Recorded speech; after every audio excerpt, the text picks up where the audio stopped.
大家猜一猜，照片上面的村庄经历了什么？可以在弹幕里面告诉我。各位看到的这一整片红色，活脱脱的像是血洗村庄的电影画面，真的是让人瘆得慌。可实际上，这红色不是血，而是赤泥污染，这是有毒的氧化铝废料倾泻而出，对附近的村庄造成的灭顶之灾。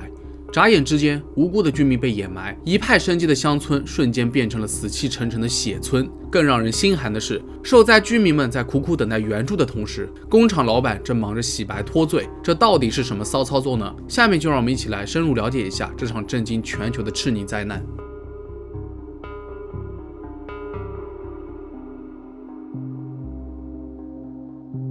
那么，赤泥污染是怎么回事呢？根据资料显示，赤泥是制铝工厂提取氧化铝时排出的污染性废渣，又因为里面的氧化铁含量较多，就会呈现出红色物质，所以被称作为赤泥。通常来说，平均每生产1吨氧化铝，就会附带产出1至2吨的赤泥。由于废渣中含有大量的强碱性物质，如果通过海洋排放，就会造成巨大的污染；而堆放在陆地上的话，也会对周边的水体、大气、土壤造成一定的污染。所以这就需要工厂投入大量的人力、物力、财力来管理赤泥的排放。2010年10月4日10点25分，位于匈牙利西部的阿伊卡铝厂发生了严重的有毒物质泄露事件。事故发生在该工厂的废料储存池，不知怎的，大坝墙体突然坍塌，导致了100万立方米的有毒赤泥倾泻而出。厚厚的废料洪水瞬间淹没了附近的几个村庄。据目击者透露，当时泥浆至少有2米高，停在路边的大货车都能被它轻易推翻，更不要说那些还来不及反应的村民和牲畜。而一些侥幸逃脱的幸存者也不可避免地遭受到了化学灼伤。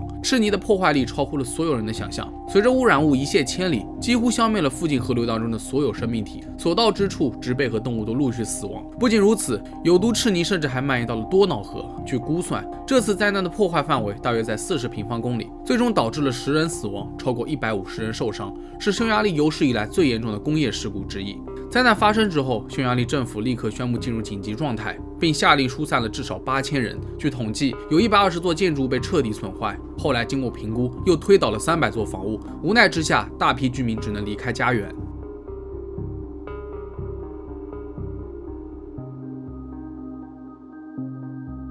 讽刺的是，政府再三表示这些泥浆都是无毒的，就连匈牙利科学家也站出来作证，其中的重金属浓度是不会威胁到环境安全的，以此来安抚大众。可事实胜于雄辩，在事发后的第2天，受灾村庄出现了许多身穿化学防护装备的士兵，他们用高压水枪清理被赤泥淹没的街道。另外，所有出现在受污染地区的人们也都佩戴上了防尘口罩。动用了如此专业的设备，还敢说是无毒，也难怪很难让人信服。那我们简单的来分析一下事故当中的赤泥。据了解，工厂提取氧化铝的方法为拜耳法，它是将铝土矿与烧碱热溶解，以此产生氧化铝。在此过程当中，铝土矿中的非铝化合物在精炼后成为了主要残留物，其中主要成分就是氧化铁，占比在40%至45%，另外各有10%至15%的氧化铝和二氧化硅，以及其他铝土矿中存在的杂质等。一般情况下，刚生产出来的泥浆会被储存在露天的大池塘，具有强碱性。据保守估算，在阿伊卡工厂周围堆放了将近3000万吨的赤泥。虽说赤泥当中的重金属含量不算高，但即便如此，至少也是普通土壤当中重金属含量的7倍。据专业人士对当天泄露的赤泥分析后得知，每千克赤泥当中大约含有铬660毫克、砷110毫克、汞1.2毫克。而最直接的伤害就是由于赤泥的高 pH 值，所到之处过不了多久都会变得满目疮痍。即使发生了如此严重的灾难，阿伊卡工厂并没有立即停止生产，他们声称工厂已经遵守安全规则，也接受过定期检查，一旦停工，工厂就会失去客户，损失惨重。当然，这都还不是最重要的，最棘手的就是如何清理这些赤泥污染。没有办法，工人们设法在地上泼酸来清除这些赤色泥浆，他们还往赤泥当中投入大量的石膏，从而减少泥浆的流动性，而且可以堕化有毒物质。不过进展速度相当缓慢，没有人知道什么时候才是个头。然而在清理过程中也是状况频发，就比如每天至少会有5000立方米的赤泥被运回工厂的废料储存池之中，但由于资金紧缺，能简单清理干净土壤就已经不错了，更不要说把它们完全更换。让人细思极恐的是，在清理工作持续了半年后，有些河流的两岸仍然是一片血红色，也就是说，岸边的土壤仍然处于被污染的状态。要知道，重金属对土壤的危害极大，这种污染是一个不可逆转的过程。本身土壤的自我净化能力就有限，再加上重金属具有富集性，分解难度极大，它们在土壤当中是不会自然降解的。真要说个时间，那至少得花个100-200年吧，土壤才有可能得以恢复成原来的样子。对此，居民们很是不满，因为他们曾经拥有这附近最优质的农田，那里土壤肥沃，一片生机，这些都是农民们的隐形财富。可现在什么都没有了，他们接下来又该如何谋生呢？而那些靠近河流的有毒土壤再一次证明了污染还在继续蔓延，这样下去势必会成为威胁自然环境、动物和人类健康的潜在威胁。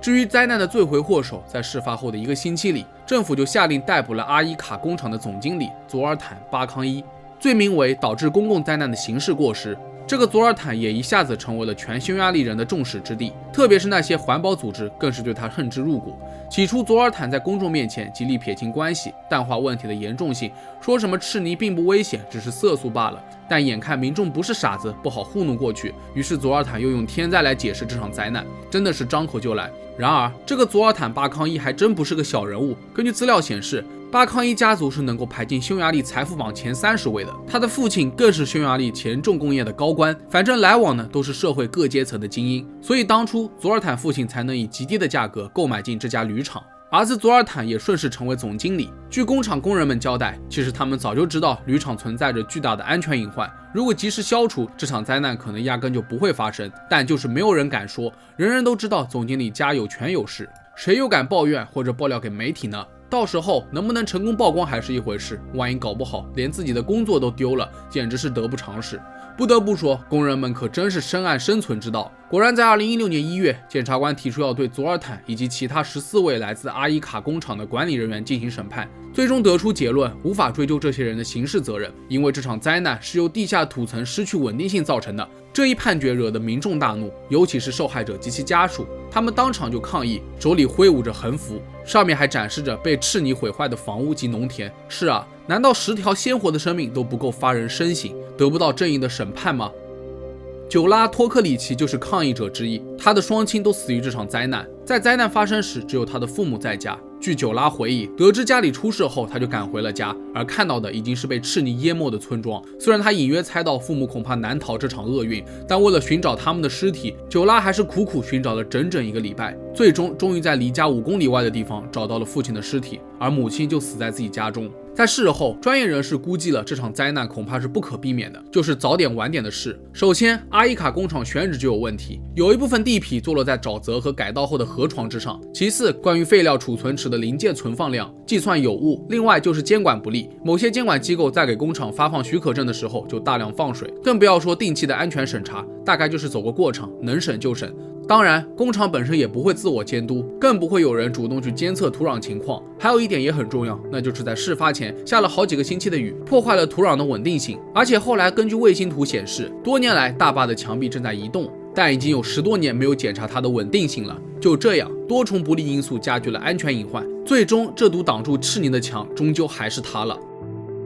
事发多年后，阿伊卡工厂收归国有，受害者及其家属成立了一个专门的赔偿基金，陆续解决了索赔问题。到了2019年，这起案件被裁定为刑事过失案，总共有10人因违反废物储存和处理的安全协定而被定罪。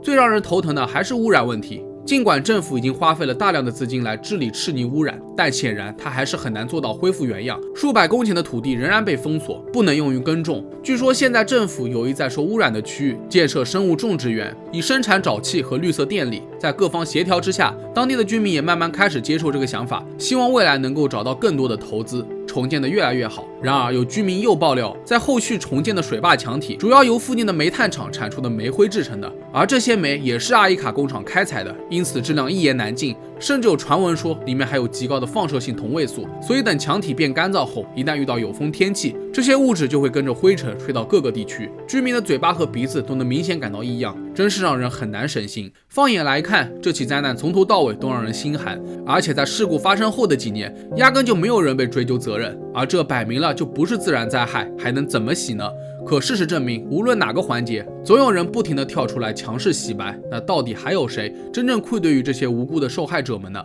那好了，本期视频到这里就结束了。如果觉得视频做得还不错的话，也别忘点赞、收藏和投币。我是正正，咱们下期视频再见吧。